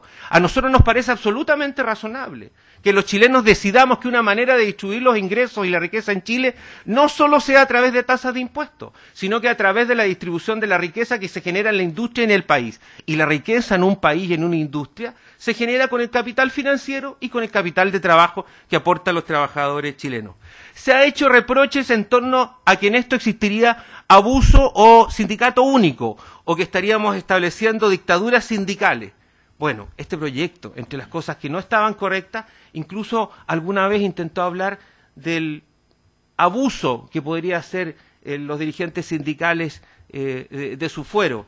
En este país es muy difícil que los dirigentes sindicales abusen de su fuero. En este país en los últimos 4 años han muerto 3 dirigentes sindicales. Dos de ellos con balazos, uno de la policía, uno desconocido y uno que se inmoló porque fue despedido de una empresa, el Transantiago, aun cuando tenía fuero sindical. Si alguien en Chile es víctima de la violencia y del abuso, son particularmente los trabajadores y los dirigentes sindicales. Apelamos a este tribunal porque las organizaciones sindicales somos la última frontera antes de los encapuchados. En un país en donde existe crisis de las instituciones, no puede ser posible que después de 25 años del retorno a la democracia, con un proyecto modesto y mezquino por parte del gobierno todavía en materia de derechos laborales, no se pueda avanzar porque un grupo de senadores y diputados, haciendo un legítimo derecho a la legislación vigente, recurren a este tribunal y este tribunal termina votando los pobres avances laborales que los trabajadores chilenos pueden tener. Yo ruego a este tribunal y solicito a este tribunal que rechace el requerimiento presentado por los senadores y diputados. Nosotros tenemos que aprender a confiar en las instituciones. Una señal contraria de este tribunal lo único que dará a los trabajadores chilenos es la señal que por la vía de la institucionalidad no podemos avanzar, que por la vía democrática no ganamos, que por la vía de respetar las reglas del juego los trabajadores seguiremos perdiendo. En Chile se abusa de los derechos laborales. En Chile, perdónenme, con los trabajadores se han pasado. Este no es un país pobre. Chile es un país rico. Países desarrollados con 4.000 o 5.000 metros de costa no habría hambre, no habría desempleo y se repartiría mejor la riqueza. Chile es un país rico mal repartido y para que se reparta mejor se requiere más sindicatos. Y no más sindicatos para que tengan poder sindical, sino para sindicatos que puedan amparar negociaciones colectivas que permitan mejorar la distribución de la riqueza de este país. El empresariado, con todo respeto, no puede mostrar ningún caso en Chile, ningún caso en América Latina de una empresa que haya quebrado porque los trabajadores pidieron mucho. Sin embargo, nosotros podemos mostrar cientos y decenas de empresas donde los trabajadores no cobraron sus horas extraordinarias, en donde en casos de terremotos salieron a limpiar su fuente de trabajo, salieron a defender. Ningún trabajador quiere hacer huelga, ningún dirigente quiere conflicto. Nosotros queremos vivir en paz, pero que se nos pague justamente por el trabajo recibido. Se ha reclamado sobre nuestra productividad. Yo pregunto ante ustedes, señores miembros del tribunal, ¿fuimos los trabajadores chilenos los que instruimos la educación pública? ¿Fuimos los trabajadores chilenos los que amparamos la Ley General del 81? ¿Fuimos los trabajadores chilenos los que le negamos a la clase obrera de este país la posibilidad de ser bilingüe, de ser más productivo o de educarse? Con Chile existe, con los trabajadores chilenos existe una demanda en materia de derechos laborales, pero existe mucho más que una demanda en materia de derechos laborales. Existe con el mundo del trabajo una deuda pendiente, porque este es un país rico, muy mal repartido. Muchas gracias, señores miembros del tribunal. Muchas gracias a usted. A continuación va a exponer don Jorge Riesco, don Raimundo Espinosa, don Eric Campos y don Gonzalo Bustos.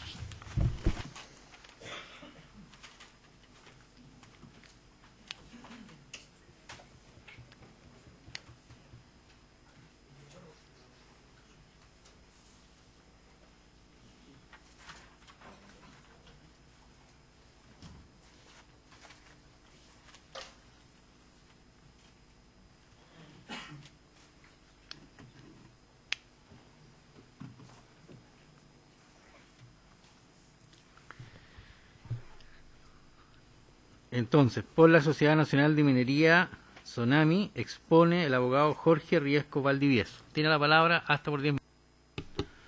Gracias, señor presidente, excelentísimo tribunal. Agradezco, igual que mi antecesor en la palabra, la oportunidad de entregar algunos antecedentes a nombre del gremio minero y aportar así a la mejor resolución de este proceso constitucional. La verdad es que el hecho de acudir a mirar con detenimiento las garantías constitucionales, a mi juicio, constituye una especial oportunidad también de empatizar, de quizá hasta conmoverse con la realidad de las otras personas, de los empresarios, de los trabajadores. Creo que esa es una oportunidad que este tribunal ha dado y yo lo valoro mucho.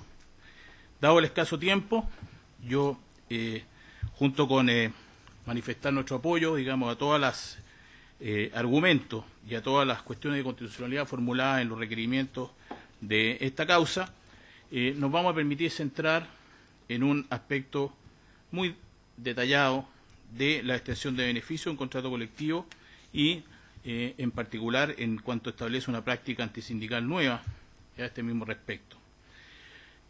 Hacemos presente que en el negocio minero, como en cualquier otro, me imagino, es fundamental poder ejercer eficazmente, entre otras, la libertad de empresa y la libertad de contratación. En principio es inconcebible una empresa productiva sin trabajadores y, por lo tanto, a esa libertad de empresa, de emprender, en el ámbito laboral, ¿no es cierto?, corresponde la libertad de trabajo y su protección, que está garantizada en la Constitución. Ambos aspectos, a nuestro juicio, son, por así decirlo, caras de una misma moneda, que aseguran que una empresa podrá libremente contratar personas, que a su vez podrán libremente convenir desempeñar un trabajo determinado por una remuneración también convenida. Observamos que en esta parte del proyecto a la que aludo, la extensión de beneficios, se altera de una manera importante este orden de cosas, al grado que las partes de una relación laboral podrían terminar regidas por estipulaciones diversas a las que suscribieron en un principio, o peor aún, no puedan perfeccionar un acuerdo sobre remuneraciones sin incurrir en graves sanciones, lo que en el hecho hace impracticable la posibilidad de acuerdo individual. En efecto, el nuevo artículo 323, que propone el proyecto del Código del Trabajo, establece dos situaciones que afectan a esa libertad de contratación. La primera, que podríamos decir una extensión positiva, ¿no es cierto?, está establecida en el inciso primero y dispone que la extensión se produce de pleno derecho a los trabajadores que se afilian al sindicato que pactó esos beneficios, sin importar que ese mismo trabajador haya en algún momento pactado beneficios distintos. La segunda, que también es positiva, deriva de la regulación de la extensión a trabajadores no afiliados al mismo sindicato que pactó los beneficios, y que se contempla en los incisos tercero y cuarto del mismo artículo 323. En relación a esto, lo que a nosotros nos parece más grave o lo que nos preocupa más es que se introduce una nueva letra H en el artículo 289 para describir una nueva conducta antisindical, consistente precisamente en otorgar o convenir con trabajadores no afiliados a la organización sindical que lo hubiera negociado los mismos beneficios pactados en el instrumento colectivo. Se dice, ¿no es cierto?, en virtud de lo que dice el inciso segundo de ese precepto, ¿no es cierto?, en el sentido de que no constituirían prácticas antisindicales los acuerdos individuales entre trabajador y empleador sobre remuneraciones o sus incrementos que se funden en capacidades, calificaciones, idoneidad, responsabilidad o productividad del trabajador. Se dice, y se ha sostenido por los defensores del proyecto de ley, que las nuevas disposiciones citadas permiten precisamente extender o pactar beneficios no pactados colectivamente, como también pactar e incrementar remuneraciones ya pactadas colectivamente por un sindicato, a condición de que se cumplan los señalados criterios legales. Sin embargo, nosotros creemos que esto no será posible para un número importante de trabajadores y beneficios. Y veamos por qué. En primer lugar, el pacto individual solo se permite respecto a remuneraciones y no de beneficios. Esta redacción sugiere que no es posible pactar ningún beneficio no remuneracional. Y como hay varios, por lo menos en la industria minera, días de descanso, vacaciones, permisos, asignaciones por fallecimiento, becas de estudio para trabajadores familiares de ellos, aporte a servicios de bienestar, contratación de seguros de vida y planes colectivos de salud, alimentación, movilización, alojamiento, cuando se otorgan incluso en interés del empleador. En segundo término, la posibilidad de pactar remuneraciones por las razones legales que se funden en las cualidades personales no puede aplicarse a todos los trabajadores por igual. Piénsense, por ejemplo, en un trabajador nuevo, cuya capacidad, calificación, idoneidad, responsabilidad o productividad no tenga pruebas o demostraciones concretas al momento de la contratación. En tercer término, no todas las remuneraciones dependen de las cualidades personales del trabajador. Cabe mencionar los bonos de reemplazo, bonos por antigüedad, bonos de vacaciones, asignación escolar, pactos de remuneración especial por trabajo en días festivos especiales, bonos por matrimonio, nacimiento de un hijo, fallecimiento de pariente, aguinaldos, etcétera. Todas estas remuneraciones que se devengan por hechos ajenos al trabajador. Podrían caber aquí también las remuneraciones pactadas en relación a la producción o productividad de la empresa y no del trabajador o del conjunto de los trabajadores, que es lo más corriente. Finalmente, resulta prácticamente imposible encontrar beneficios que no se encuentren ya pactados en contrato colectivo en las empresas en que hay contrato colectivo. Esto en la industria minera es especialmente cierto, dada la alta sindicalización y la larga historia de negociaciones colectivas. Todas las remuneraciones que he mencionado y beneficios que he leído, y otros más aún, pueden estar incluidos en un solo contrato colectivo de una sola empresa. Entonces va a ser muy difícil que encontremos la oportunidad de pactar beneficios no pactados colectivamente sin pasar por el acuerdo del sindicato. Mención especial merece la aplicación de estas mismas disposiciones tratándose de contratos colectivos celebrados con sindicatos de interempresa y trabajadores afiliados a estos. En tal caso, y sin entrar a discutir la negociación del sindicato de interempresa, las limitaciones para pactar remuneraciones y beneficios ya no están referidas solo a aquellos imperantes en la propia empresa, porque la disposición que estamos comentando no distingue. También incluirían los vigentes en otras empresas del mismo giro o rubro productivo. Es decir, el sindicato de interempresa podría erigirse en administrador y controlador de todo un conjunto de beneficios susceptibles de ser pactados solo con su autorización para una misma actividad económica. Y esto puede llegar a afectar no solo a las medianas y grandes empresas que están obligadas a la negociación interempresa, sino que también a las pequeñas y microempresas forzadas a negociar colectivamente con los trabajadores afiliados a un sindicato interempresa, no obstante su negativa a negociar directamente con el sindicato. Pero ese sindicato sería igualmente dueño, entre comillas, ¿no es cierto?, de estos beneficios en cuanto a la extensión de los que ellos se puede hacer a los demás trabajadores. En consecuencia, puntualmente, la extensión a trabajadores no afiliados al sindicato, nosotros sostenemos que las disposiciones implican un condicionamiento tan estricto que en el hecho implican una prohibición de acordar beneficios con trabajadores no afiliados. En este sentido, estamos seguros que, de autorizarse la promulgación y aplicación de las disposiciones cuestionadas, la celebración de cualquier contrato individual o modificación del mismo, aunque se cumplan los requisitos legales, quedará sujeta a condiciones demasiado gravosas o expuesta a la judicialización, a la imputación de una práctica sindical y, consiguientemente, que sea dejado sin efecto, pues el juez está obligado a hacerlo conforme al artículo 495 del Código del Trabajo, que no se modifica, lo que constituye un riesgo para las empresas de tal entidad que desaconseja y hasta impide dicha celebración. Doy fe por haber estado presente en varias conversaciones con asesores del Ministerio del Trabajo, algunos aquí presentes, que estos reparos de orden constitucional se hicieron presentes durante la tramitación del proyecto de ley y que en ocasiones fueron considerados plausibles, comprometiéndose incluso una solución de la redacción, lo que en definitiva no se produjo. Curiosamente, las observaciones formuladas por el Ejecutivo en este proceso tampoco aluden específicamente a esta importante cuestión. Nosotros no desconocemos la prerrogativa del legislador para regular y hasta limitar las libertades constitucionales en la medida de que la propia Constitución lo permite, lo que en este caso era iniciativa exclusiva del Ejecutivo. Esperamos que ello se haga dentro de la debida protección constitucional garantizada por el número 26 del artículo 19 de la Constitución, de que tales regulaciones y limitaciones no afecten los derechos en su esencia, como estimamos que sí ocurre en la especie, en que la eficacia de un pacto laboral lícito y que requiere libertad queda sujeta a la voluntad de terceros, ya sea para autorizarlo previamente o para perseguir sanciones por su celebración y hacerlo cesar, vulnerando con ello la libertad de trabajo y contratación laboral, que es consustancial a la libertad de la empresa.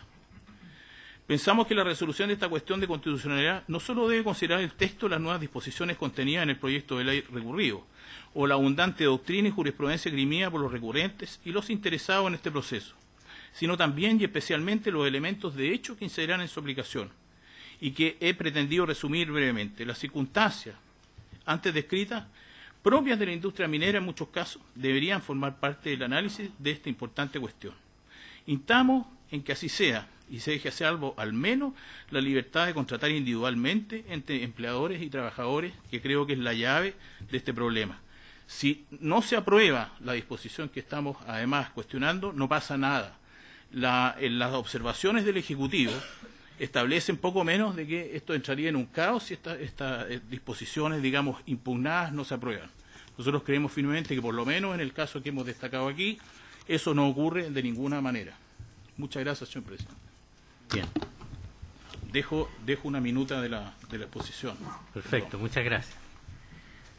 Raimundo Espinosa no está. Por la Federación de Trabajadores del Metro S.A. expone Eric Campos, dirigente. Tiene la palabra hasta por 10 minutos. Buenos días, presidente, excelentísimo tribunal. El contexto político y social en nuestro país cambió. Este cambio ha tenido su reflejo en el debate público, que hoy ha recogido materias que fueron postergadas por años, como por ejemplo la crítica y el cuestionamiento serio al modelo económico-social que nos rige y que el presente requerimiento defiende casi con desesperación. Por su parte, y a pesar de la desigualdad dramática que apremia día a día a trabajadores y trabajadoras, vemos cómo las iniciativas legislativas, incluso antes de ser ingresadas al Congreso Nacional, se debilitan en el curso de su tramitación. Lo grave es que muchos de aquellos trámites no responden al estándar mínimo democrático y algunos sectores, principalmente la derecha, abusan de estos extremando los recursos que la misma institucionalidad les otorga, develando su ilegitimidad y carácter autoritario.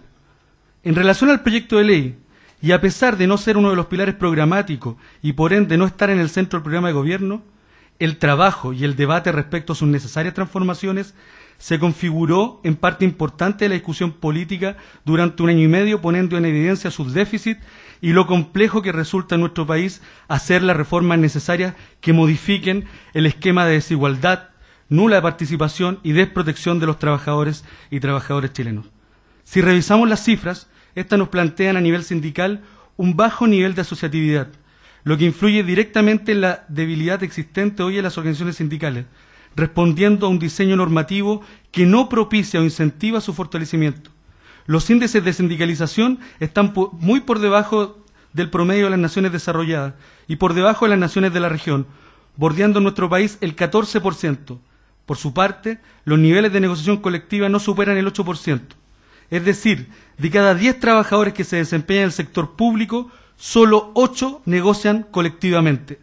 Adicionalmente, la reciente publicación de la ENCLA da cuenta de que más del 80% de las empresas consultadas afirman que no negocian colectivamente con sus trabajadores ya que no cuentan con un sindicato, y que en aquellas donde existen sindicatos, en la gran mayoría, el 70% debe coexistir con la presencia de grupos negociadores. Todo lo anterior se traduce lamentablemente en la dramática concentración de la riqueza que hace que unas pocas familias que no representan más del 1% de la población concentren el 30% de la riqueza que produce el conjunto de los chilenos y las chilenas. En este sentido, son precisamente las relaciones laborales la herramienta redistributiva que la mayoría de los países democráticos utilizan para evitar la acumulación exacerbada por parte de unos pocos, además de introducir el diálogo y democracia al interior de las empresas, profundizando el compromiso y acción colectiva de los trabajadores y trabajadoras en la creación de riqueza y desarrollo a través de la organización y fortalecimiento sindical.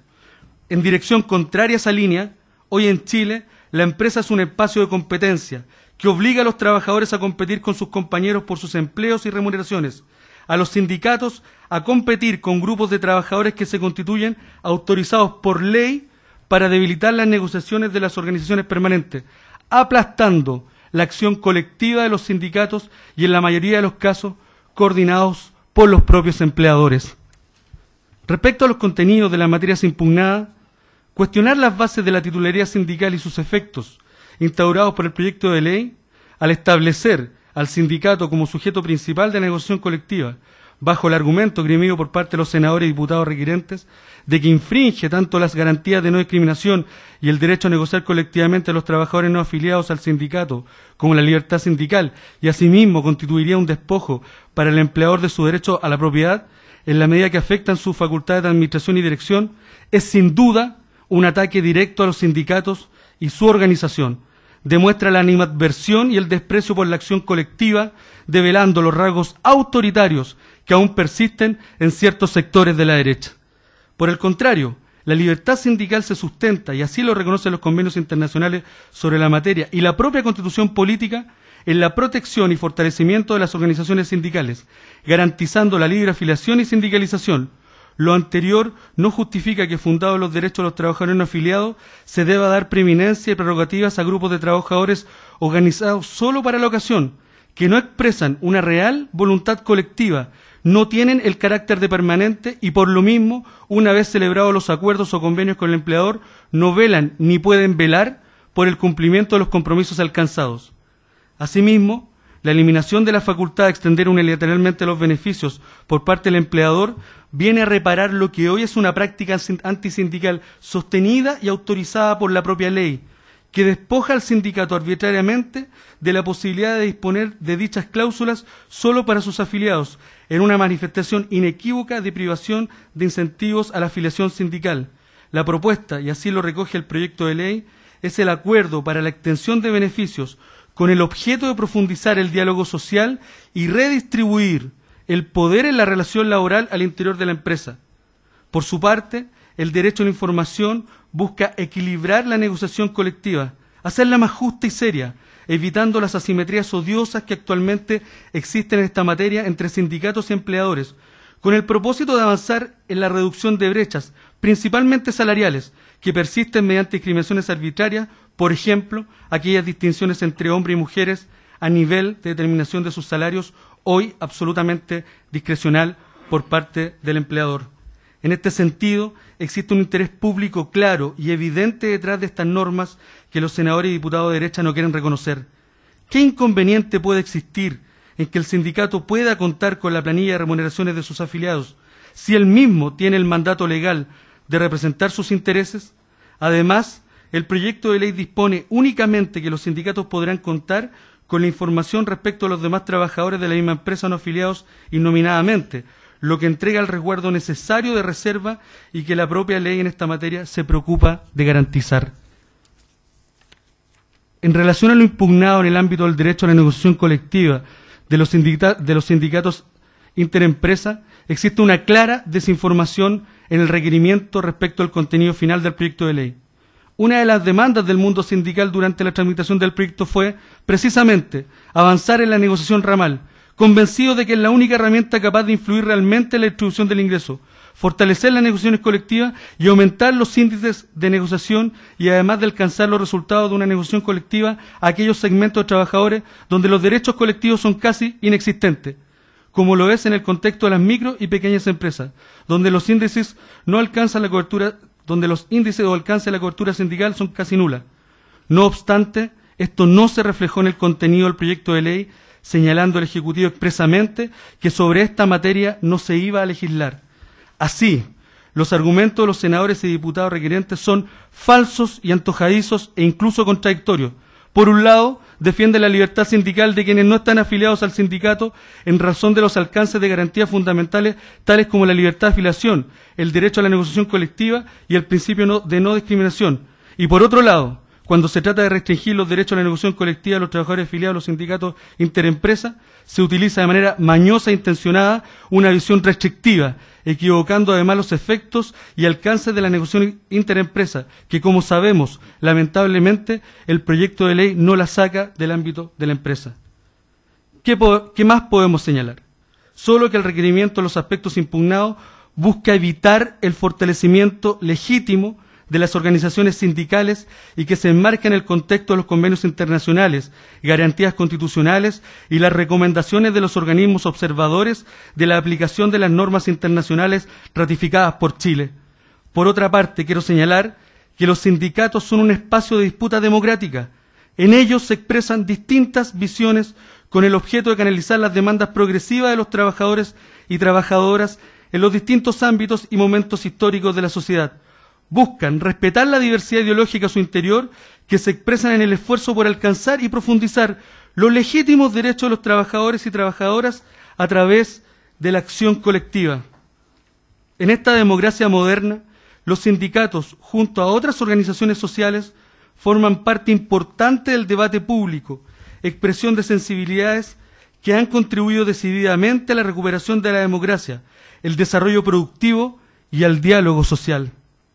Es evidente que un número menor de senadores y diputados se opone a ello. Buscan la hegemonía del empleador y con ello del capital, a nivel de las relaciones laborales y de la sociedad, además de restringir y seguir restringiendo los derechos de los trabajadores y sus organizaciones.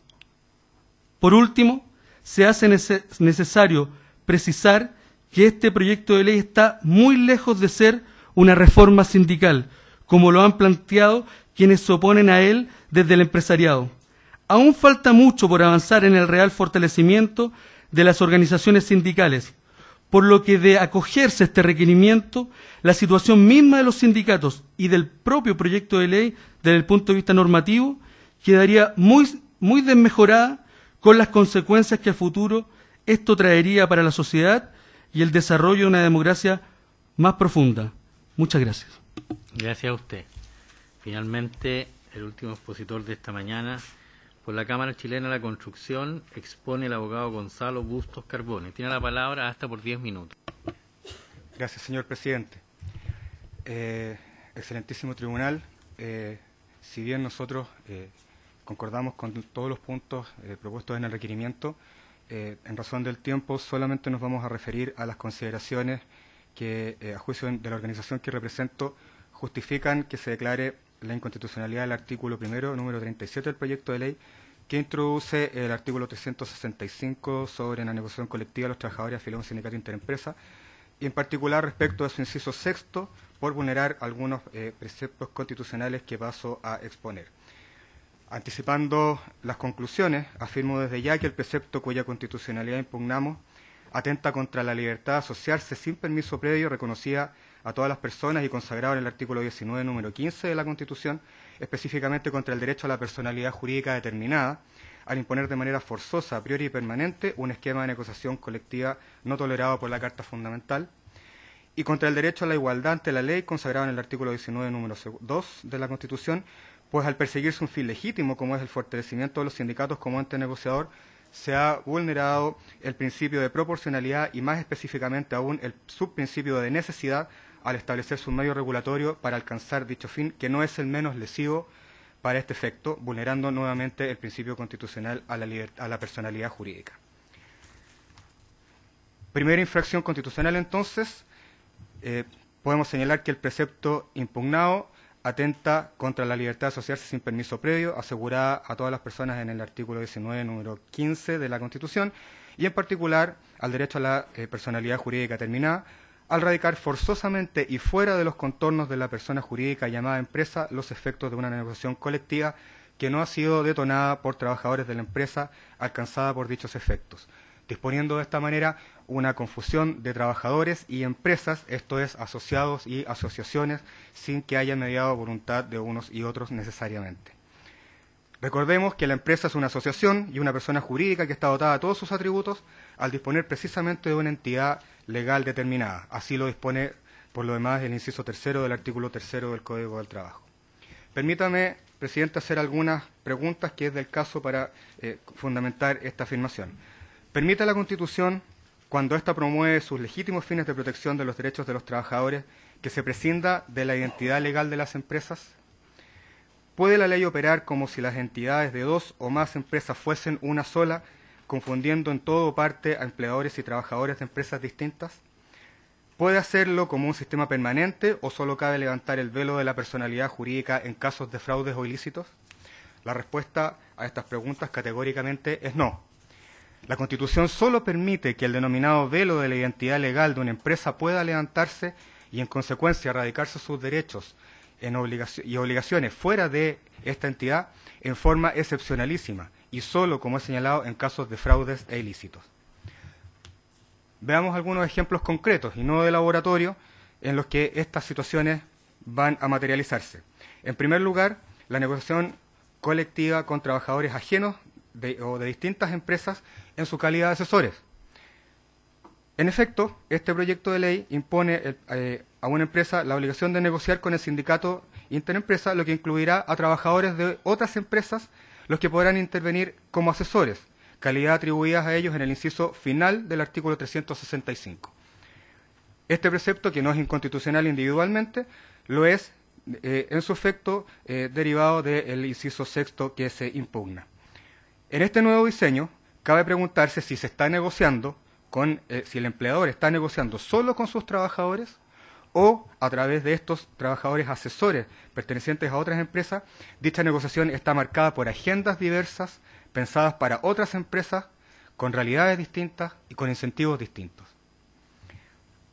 La pregunta entonces es ¿por qué debe invadir las decisiones autónomas de una identidad legal determinada, por ejemplo, la empresa A, las condiciones, elementos, agendas, etcétera, de los trabajadores de las empresas B y C? Podemos afirmar entonces que la negociación obligatoria con sindicatos interempresas abre desde ya y en abstracto todos estos escenarios contrarios al derecho de asociación, porque hace intervenir en una empresa determinada las dinámicas laborales y económicas de otras empresas. Un segundo ejemplo más grave que el anterior, la huelga solidaria, detonada sin responsabilidad de la empresa alcanzada por ella. El inciso sexto que se impugna, al decretar como obligatoria la negociación con un sindicato interempresa, está sentando la base jurídica aún primaria para el efecto laboral más profundamente violatorio del derecho de asociación, como es enfrentar una huelga de sus propios trabajadores en una empresa que no ha tenido la oportunidad de negociar, o peor aún, que ya ha negociado exitosamente con esos mismos trabajadores que van a huelga. Esta es la llamada huelga solidaria al interior de un sindicato interempresa, que se ve promovida indirectamente desde la misma ley, desde este proyecto de ley. ¿Por qué afirmamos esto? Porque a contar de este proyecto de ley la negociación es obligatoria. Luego, esta negociación está reforzada. El sindicato interempresa pasa a estar legitimado entonces por la ley como una contraparte lícita y suficiente de una empresa determinada, pero de las demás empresas donde tiene trabajadores afiliados en forma remota. En uso de esta nueva legitimación que el proyecto trae, ¿será considerado, entonces es la pregunta, contrario a derecho una huelga solidaria a la que se suman todos los trabajadores afiliados al sindicato interempresa y no solo aquellos cuya negociación fracasó? Lo más probable es que no. La huelga solidaria en este nuevo esquema tiene un rudimentario pero constitucionalmente inaceptable respaldo legal en este proyecto. Es efectivo que el proyecto no innova en esta materia, sin embargo, todos conocemos el reciente fallo de la Corte Suprema que sí innova en esta materia, fallo Rol 1144 de 2015, que sostuvo lo que interesa, abro comillas, tampoco puede sostenerse que cualquier huelga que se realice fuera de la negociación colectiva sea ilícita o contraria a derecho. Cierro comillas. Segunda infracción constitucional, la infracción al principio de proporcionalidad. El nuevo inciso sexto del artículo 365 que se impugna infringe el derecho a la igualdad ante la ley y la garantía de no ser objeto de diferencias arbitrarias, ambas aseguradas a todas las personas en el artículo 19, número 2 de la Constitución, al seleccionar un medio intrínsecamente desproporcionado y desmedidamente gravoso sobre la libertad de asociación en relación al fin lícito que se propone, cuál es el fortalecimiento de los sindicatos. En concreto, el inciso sexto del nuevo artículo 365 presupuesto lesiona el subprincipio de necesidad, vulnerando la libertad de asociación. Fortalecer la sindicalización puede ser un fin legítimo, incluso deseable, pero con todo, ¿puede ser este fin bajo cualquier medio regulatorio y a cualquier costo constitucional? La respuesta, una vez más, claramente es negativa. El subprincipio de necesidad mandata a que dicho medio sea el menos lesivo en términos del gravamen que soportan los derechos fundamentales de los afectados. Y bajo este contexto, el subprincipio de necesidad nos mandata a buscar un medio regulatorio alternativo que sea el menos lesivo. Y la obligatoriedad, en este sentido, es ir demasiado lejos constitucionalmente. Se trata de un ejercicio que este mismo excelentísimo tribunal ha cometido de manera reciente y en donde precisamente el núcleo de la discusión constitucional radicaba en pasar desde un esquema regulatorio basado en la voluntariedad a uno basado en la obligatoriedad. Me refiero específicamente al caso de la ley corta de gratuidad. En conclusión, de todo cuanto expuesto, puedo señalar que el precepto que mi representada impugna en el proyecto de ley vulnera la esencia del derecho a asociarse sin permiso previo que la Constitución asegure a todas las personas, al tolerar que se radique fuera de los contornos de la persona jurídica llamada empresa los efectos de una negociación colectiva que no ha sido detonada por trabajadores de la misma empresa alcanzada para dichos efectos. Al arrastrar imperativamente a una empresa a una negociación promovida por sindicatos cuya afiliación, al menos en parte, no son trabajadores de esa empresa, el proyecto desmonta los deslindes jurídicos de una asociación en relación a una asociación distinta, disponiendo, como ya he señalado, una confusión de trabajadores y empresas, vulnerando su esencia y, por tanto, el derecho constitucional de las personas a asociarse en una agrupación única, distinta de cualquier otra. Y, en segundo lugar, vulnera también la esencia del derecho a la igualdad ante la ley y la garantía de no ser objeto de diferencias arbitrarias, consagrado en el artículo 19, número 2 de la Constitución, al escoger un medio intrínsecamente desproporcionado y desmedidamente gravoso sobre la libertad de asociación en relación al fin lícito que se propone, cuál es el fortalecimiento de la sindicalización en el contexto de la negociación colectiva. Dejo, presidente, una minuta en que se sustenta también dogmática y jurisprudencialmente las afirmaciones que he realizado. Muchas gracias. Muy bien, muchas gracias. Habiendo expuesto entonces todas las personas inscritas para esta mañana, vamos a suspender esta audiencia hasta las 4 de la tarde en que se va a reiniciar. Muchas gracias.